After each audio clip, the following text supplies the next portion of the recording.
everybody. Welcome back to Tuesdays with Paula. I'm Paula K Bronte, your Master Rapid Eye Technician. And I'm here today to help you remember that your thoughts and feelings are a cause that create a very real effect in the external world, in the physical 3D realm. When we feel thoughts that feel good to us, especially if we're directing them to someone else, it affects that person's energy field. It affects their bodies. It affects their thought process in ways that we may not be conscious of, that we're probably definitely not conscious of, in ways that they're not conscious of on many levels. But we're making a deposit. We're depositing that energy into their energetic field, into their energetic account. And it's going to make a difference. When we're feeling thoughts, feeling feelings, and having thoughts and speaking words that don't feel so good, and we're directing them at someone, makes a deposit. And it makes a difference in their energy field and their thought process and how they're feeling. So we've talked about this before, but I feel like we cannot talk about it enough because we seem to have been taught at a very deep level that we're all just walking around as individual beings, just, feeling and saying and doing what we want. And it doesn't really matter to other people because everybody else is doing the same thing wrong. It's not the way it is. Everything that goes out, the spoken word creates a literal vibration. The thought forms, especially if you think them enough times with some emotion behind them, create thought forms, vibrational frequencies, actual things that will go out and attach to someone else or will infiltrate their field, will go into a part of their body. So many people now are becoming extremely sensitive. Highly sensitive people, HSPs, and empaths are all really becoming more prevalent than they were before.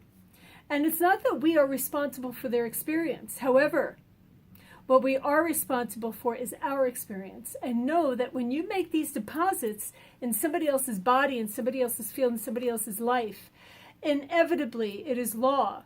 It will come back to you. Energy must return to its source.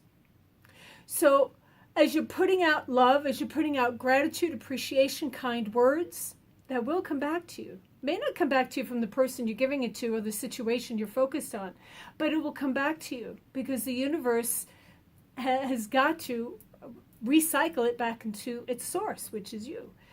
You're putting out those words of hate or anger or frustration. You're blaming someone. And we tend to do it so much within the family unit. We think it's okay to blame each other. And we have no idea what a deep, intense impression it can make on another member of our family, especially because we share their DNA. And know that it will come back to you.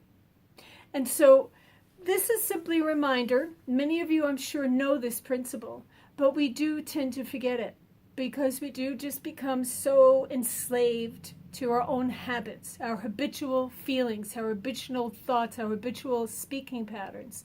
We become enslaved to it and we indulge and we just do it unconsciously, even though we know these principles.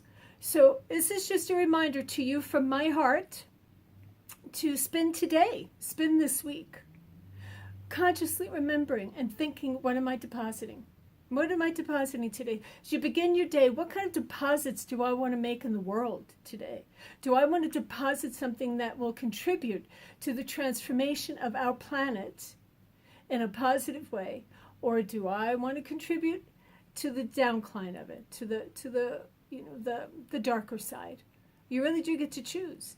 And so I'm sure if you're watching this show that you're going to choose to deposit to the transformation of it.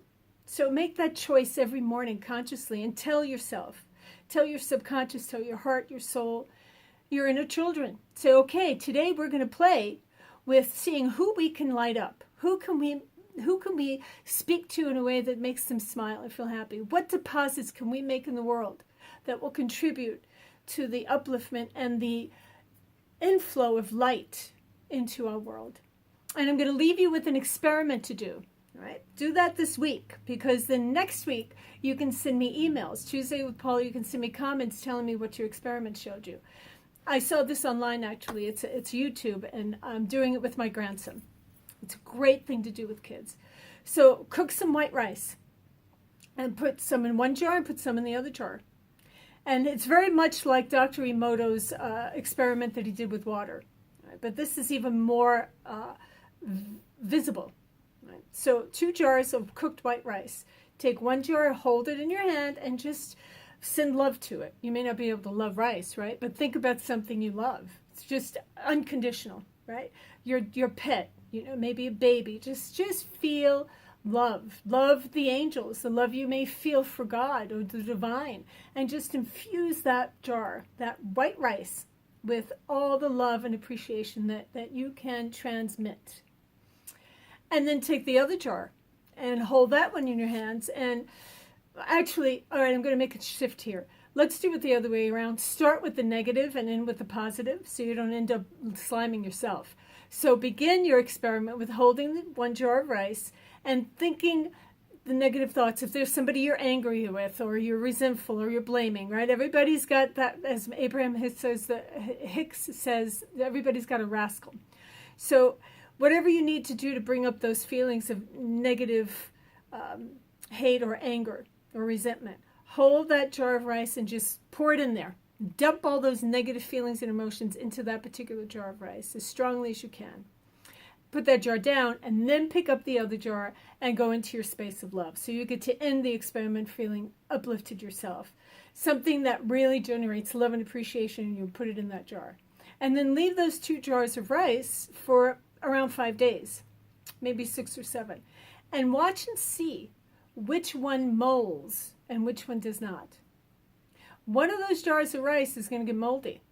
And I know you can guess which one. And the other one is going to be just fine. Don't put it in the fridge. Leave it out on the counter. And just see what happens. It's a really fun experiment.